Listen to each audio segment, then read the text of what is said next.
I'm wearing the boot. I'm stomping on the ground. I ain't licking anybody. I'm clapping for these people. It was never about don't tread on me or don't tread on anyone. It was, I want to tread on you.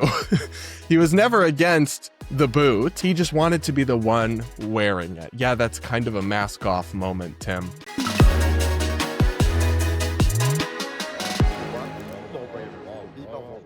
We need to talk about Tim Pool, the massively popular YouTuber and podcaster who his politics are a little hard to pin down, but he is ultimately a Trump supporter and did vote for Trump.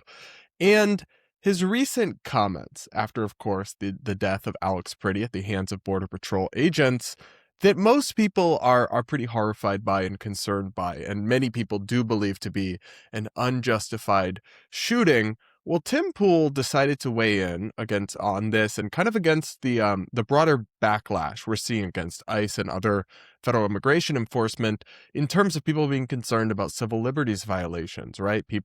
We're seeing video after video of them snatching people's phones, shoving people to the ground just for recording them, even though you have a First Amendment right to do that. There's allegations from off-duty police officers that they're being pulled over and racially profiled by ICE officers, and all sorts of stuff that even if you're somebody who supports enforcing immigration law and mass deportation or voted for Trump, you still want our civil liberties and rights to be respected. So you'd have concerns. Not Tim Pool.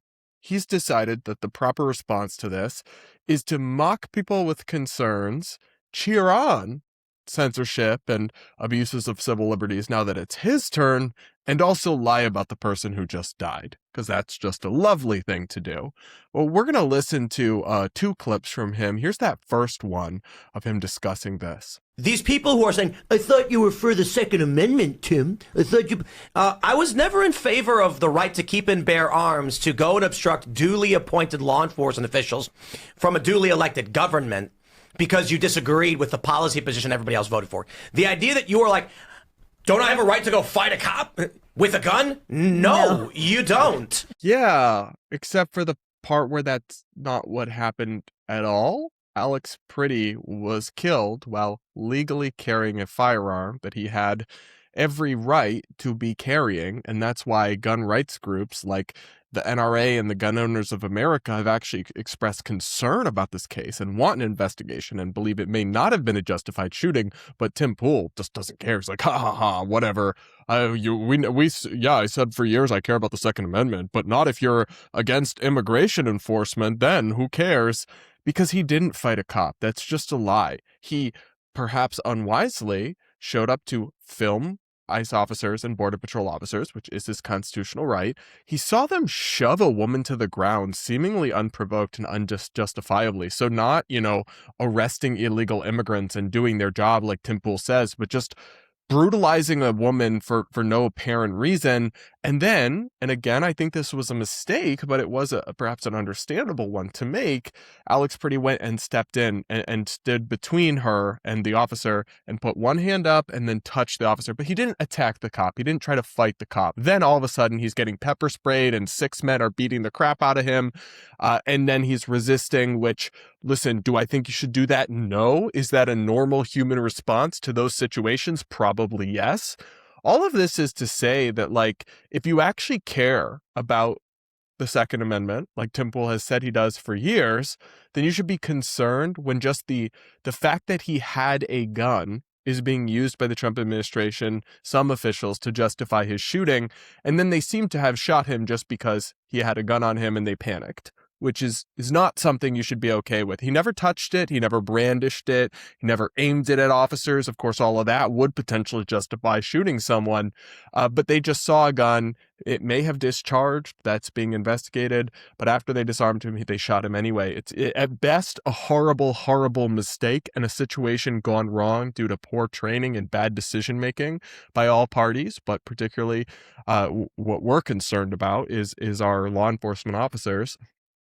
But to glibly dismiss this and then lie about the dead man and say he tried to fight cops with a gun is just really gross from Tim Pool, even if it's not particularly surprising. But he kind of goes mask off in the second clip and reveals that he never really cared about things like free speech, civil liberties, any of that.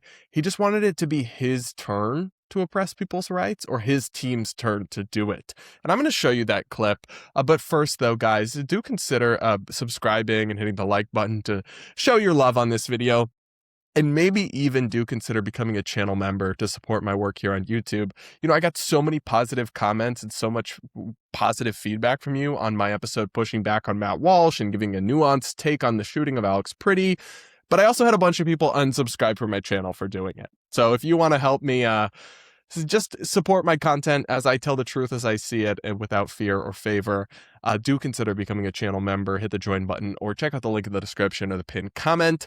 The other perk that you'll get is you will get full access, early access to full ad-free episodes with none of those annoying YouTube mid-rolls interrupting me mid-sentence or when you're about to watch a clip. So you'll get to watch full long-form episodes with no ads if you support my content by becoming a channel member today. Also, guys, shout out, a fan made a Reddit group, and I'm going to link to that in the description if you want, and maybe I'll keep up with what's posted there. So if you're a Reddit user and you want to contribute to the r/Brad Polumbo community, go check that out, linked in the description. Now, back to Tim Pool here, my dear friend, who I'm trying to not let my bias against him cloud this because he was so unhinged and rude to me when I went on his show, which I traveled. You don't get paid to do something like that. I traveled hours and hours. I think I went and forewent a, why can't I speak? I didn't do a show, so I obviously lose revenue because I had to travel. And I did all that only to be screamed at and really treated horrifically on his show and not even in good faith. Like, he didn't want to hear my perspective. He just wanted me there, so he had someone to scream at. Very lame. But I'm trying to set that aside, not let that color my view. Regardless, I still find this clip very disturbing, and I imagine that you might as well. Let's watch. Tim's a bootlicker for defending us. I'm like, no, you misunderstand. It's my boots. It's mine. I voted for them. I'm wearing the boot. I'm stomping on the ground. I ain't licking anybody. I'm clapping for these people that I said, please go out and enforce the law. So, it was never about don't tread on me or don't tread on anyone. It was, I want to tread on you. He was never against the boot, which represents, you know, government crushing people's civil liberties. He just wanted to be the one wearing it. Yeah, that's kind of a mask off moment, Tim, for you. That really is.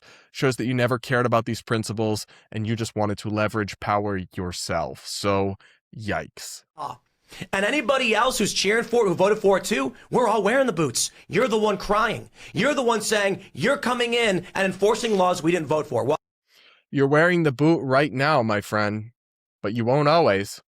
So if you want to get comfortable with the idea of ICE officers or Border Patrol officers violating people's civil liberties or shooting someone just because they're armed and they panic, well, eventually that might be you or your not you literally, but your supporters or people on your side of the aisle when you have a Democratic president and they're enforcing their agenda in some way. It's like, it's really not hard to understand that precedents you cheer for and establish will inevitably be used against your side. That's why it's like, actually, you're supposed to stand on principle for things like free speech and due process and civil liberties for everyone, not just when it's your team that's being targeted, because if you allow it to fester and spread just to own the libs, well, those powers and those precedents are going to inevitably be used against you, not just to say nothing of the fact that it's still just immoral and wrong to do. And he's trying to say, oh, well, where they're just enforcing federal law. Obviously, there are some people that truly object to that and just don't want any immigration enforcement. But that's not a lot of us. A lot of us are concerned that in the process of rounding people up to deport people, they are violating the law in different ways, different people's civil liberties, legally unjustified use of force. And so to just characterize it, they're just enforcing the law. No, the point is that we think they're not in some cases, that they're going too far, that they're doing things that are illegal, that do violate people's liberties, like demanding to see their papers, like snatching people's phones and destroying them for recording them, these kinds of things. And so when you just say, oh, they're just enforcing the law, you're not honestly reckoning with the situation at all. But I can't say I find that surprising from Tim Pool. Well, I got bad news for you. The American people voted for the Republican Party in the House, the Senate, the presidency, and they got the Supreme Court. That means it's the will of the people and democracy that we enforce our immigration law. I'm not going to sit here and say that children should get wrapped up and abused or anything stupid like that. Your stories are fake and they're not happening. Well, there are definitely some bad stories that are happening. And it's interesting he says it's the will of the people and democracy and all that, because I'm actually old enough to remember, and I always agreed with them on this, when conservatives believed that the whole point of civil liberties and things like the Bill of Rights was actually as an anti-democratic check, so that you can't just do whatever you want if you get 51% of the vote. You still have to respect people's basic liberties, and you can't just arrest them or beat them up or profile them or violate their Fourth Amendment rights or their First Amendment rights or any of these things. Even if you have 51% of the public on your side or you won the last election. But the funny thing about this is also it's not really true. I mean, if you look at the polling, the public polling now is turning against this, is turning against ICE. And so you do not have large majorities in polling supporting the current ICE operations. That is simply not true. But Tim Pool doesn't really care. They're not happening. Mistakes are made. Those are bad. We'll figure that out. But the margin of error is always going to exist, and we are going to do what our laws say. And these laws were not written by me, nor are they written by the current Congress. Our immigration laws were written 30 plus years ago, 40, 50 years ago. I only ask as a voter, and I know most of you watching, that we have those laws upheld. So when I see DHS, ICE, and they go out, and they're armed, and they're putting down these protesters, and then people look at me and say, you're licking their boot. I'll bet you misunderstand. I hired the boot. I'm paying their bills and clapping for them. So cry more about it. Imagine calling yourself a free speech warrior for years, and then you say that you're cheering and clapping the boot as they put down protesters. He didn't say rioters. He didn't say obstructors. He said protesters. You actually have a First Amendment right to protest ICE. You have a First Amendment right to record ICE. You are well within your rights to disagree with the ongoing crackdown. And he says, again, we just want to enforce federal law, and we didn't write the law. Well, we just also want to uphold the Constitution, Tim, which is a lot older than those federal laws and trumps them all. So we want ICE enforcement to follow civil liberties and basic procedures. And there's a way to do that. They had deported lots of people in Trump's first term without these kinds of scenes, without ICE officers being masked and anonymous, to the point where we still don't know who killed Alex Pretty, which I find bizarre. And the whole thing of him just like suddenly cheering on the boot, crushing people's liberties. You should just burn that "Don't Tread on Me" flag. It's just, what a fraud you must be to talk about free speech and civil liberties for years and bash the left and Democrats for violating. And I probably agree with a lot of his criticisms on that front. And then the second it's your turn, you get a hard on for state suppression. It's really, and all of course from like the comfort of a podcast studio. He is not volunteering to go be an ICE officer or any of this. No, it's just he likes to cosplay as like a keyboard warrior, which I am as well, but I don't claim to be anything else. As if he's this big tough guy who supports this and does what needs to be done. I want to read you a tweet criticizing Tim Pool's take here that I thought was insightful. It's from Joshua Reed Eagle. He wrote, "Tim Pool, I'm not licking the boot. It's my boot. I voted for it. I'm the one stomping." Joshua said of that quote, "This mindset is genuinely pathetic. It's an alpha fantasy, watching state violence and imagining you're exercising power rather than the one submitting to it. In no reality is a lawless state you. It is not accountable to you. It is coercive by nature and indiscriminate in its application. The moment Tim Pool stops being useful, if he becomes a critic instead of a sycophant, decides an abuse has gone too far, or is simply in the wrong place at the wrong time, that same boot ends up on his neck. It's a power fantasy for weak men. They cosplay as rulers while applauding their own subjugation." Honestly, Josh ate him up. It really is kind of a sick pseudo-sexual fantasy from Tim here. A very small man, balding and just won't admit it and has to wear the beanie at all times, fantasizing about people being crushed as if he's the one doing it, pretending that he is somehow in power when he's really not. And like they said, you're cheering on your own downfall. if the government can just violate people's civil liberties in the pursuit of some goal that you now support, or kill people unjustifiably, but it's for the greater good, all of that is not something that's going to be contained to just the people you hate. And it is such a childish, naive, and so fraudulent position when you've spent years positioning yourself as a free speech supporter and civil liberties guy and bemoaned abuses under Biden and then Democrats. Turns out the second it was your opportunity to be the one doing the oppression, you jumped on board with bizarrely pseudo-sexual enthusiasm. Very strange and unhinged stuff, in my view. But that's just my opinion. Y'all have to let me know what you think in the comments below. Make sure you're subscribed. If you aren't yet, do hit the like button and do consider becoming a channel member to support my independent commentary, where my principles will stay the same. I'll defend free speech for Republicans who are being censored, for libs who are being censored, leftists who are being censored. I will defend civil liberties and due process for immigrants or for January 6th people who got caught up in the system, because I actually believe in these things. Whether you agree with me or not on any given issue, on any given episode, I would hope that you at least believe that I'm coming from an honest place in my beliefs, unlike some other people in this space who are much more popular than me. And if you appreciate that, do consider becoming a channel member. Now, on a similar note, I do want to briefly talk about this as well.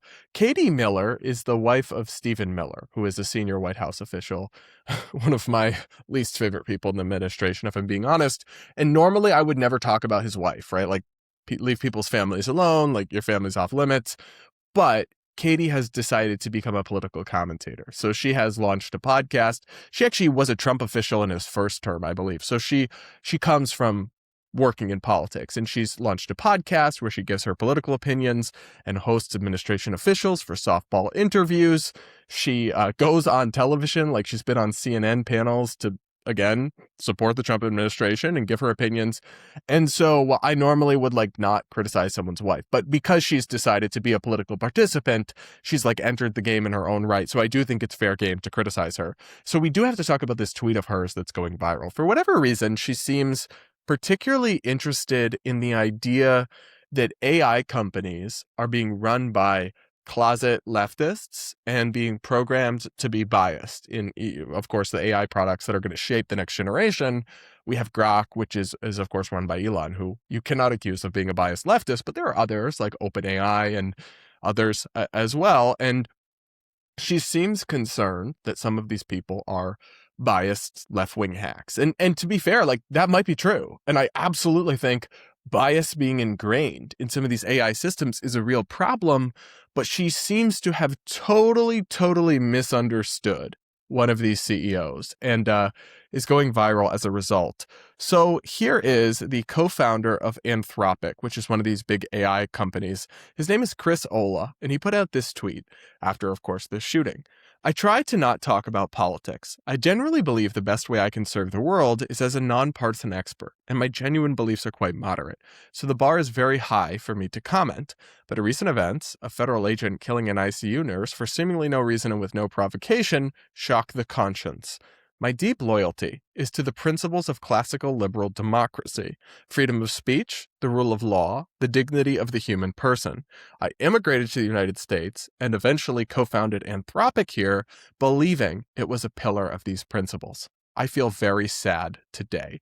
This tweet got several million views, and of course it's, a major AI figure coming out and making a political statement. But Katie Miller seemed to misunderstand it. She seemed to see that statement and think that he was saying he's a leftist or woke or something, which is not what classically liberal means. Classically liberal, and he also spelled it out in the tweet, what he meant. I would love to know what part of this she was bothered by. Freedom of speech, the rule of law, the dignity of the human person. Show me the bad part of that. Anyway, but classical liberalism is a political philosophy that honestly was to some extent embodied by the nation's founders and into our Constitution and our laws and our system of government. And it's honestly something I would say I'm largely in alignment with in my political philosophy. And I'm not woke or leftist at all. In fact, I've spent a lot of my career pushing back on that kind of thing. But Katie Miller seemed to misunderstand this. And she wrote, quoting, the co-founder of Anthropic, quote, "My deep loyalty is to the principles of classical liberal democracy." And then she continued, "If this is what they say publicly, this is how their AI model is programmed. Woke and deeply leftist ideology is what they want you to rely on." Katie, that's not what those words mean. Is the woke, deeply leftist ideology in the room with us? That's how their AI model is programmed. Don't threaten me with a good time. Like, where can I find this AI model? Because it actually sounds great. And listen, everyone makes mistakes. I guess we're all human. But Katie has not apologized or corrected this mistake. And she spent years as a political professional and now is a political commentator and podcaster whose husband is one of the most important officials in the Trump administration. And she doesn't know what classical liberalism is. That's not great. That's embarrassing. I wouldn't expect a random person off the street who works in insurance to know what classical liberalism is and start quoting John Locke. But if your job is to be a political operative, she worked in the first Trump White House. And if you're now a political commentator and podcaster, you should probably understand basic things about political science and theory. Crazy hot take. And you should at the very least admit when you make mistakes and apologize, but she's not doing that. So the community note appended to her tweet reads, "Classical liberalism is a political philosophy that emphasizes the rights of individuals, especially the right to life, liberty, speech, and property. It advocates for free markets and the rule of law. It is not the same thing as modern liberalism or progressivism." Kind of sad that needed to be explained to Katie Miller, but I can't say that it's particularly surprising. And she seems to be really all in on this because an executive at OpenAI, and again, guys, I want to be crystal clear that I'm open to the idea that some of these AI CEOs are leftists and are programming their things to be biased, and that would be a concern. But the tweets she's responding to just literally don't show that. So a woman named Caitlin Kalinowski, who is apparently an OpenAI executive, she just put out a tweet, and she said, "First Amendment, freedom of speech, assembly, and protest. Second Amendment, right to bear arms. Fourth Amendment, protection against unreasonable search and seizures." She's just listing the constitutional amendments in the Bill of Rights. That's it. No commentary, nothing. And Katie Miller, as part of this tweet spree where she's identifying these woke biased AI CEOs, quote tweeted it and wrote, "OpenAI executive, down arrow, down arrow, down arrow." Okay? It's just the Constitution. Am I missing the bad part or the controversial part of that? Why is she upset about that?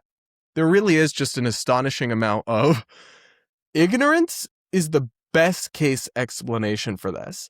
Because if what Katie Miller is actually saying is that she does understand classical liberalism and free speech and the rule of law and limited government and free markets and all this stuff, and she thinks it's bad, and she thinks it's the same as leftism and that it signals resistance to the Trump administration or something like that, well, that would be exponentially more concerning, actually, than if she's just not very bright and not aware of the basics of how political science operates and what different belief systems are.